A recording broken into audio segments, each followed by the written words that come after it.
কাল জন্মাষ্টমী বলে আমি এই জায়গাটা পরিষ্কার করে নেবো, কারণ সোমবার আমার এক্সাম, আজকে রবিবার। তো চলো সব এমনি পরিষ্কারটা করে নিই। আর আমার তো ঘরে লোকনাথ আছে, লোকনাথ ঠাকুরকেই দেবো আমি।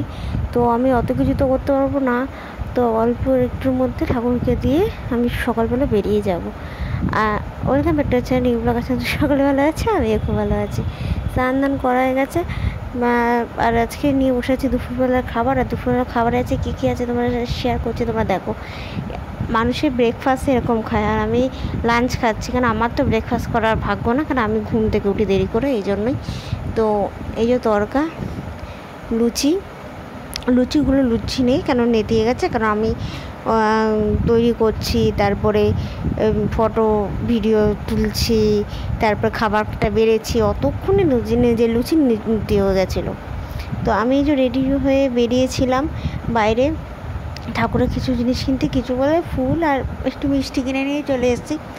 তো ফুলেই গুছিয়ে নিয়ে এসেছিলাম। একটু সিংহাসনটা বেশি করে ফুল না দিলে না আমার ঠিক ভাল লাগে না, তো সেটাই আমি গুছিয়ে একটু এনেছিলাম।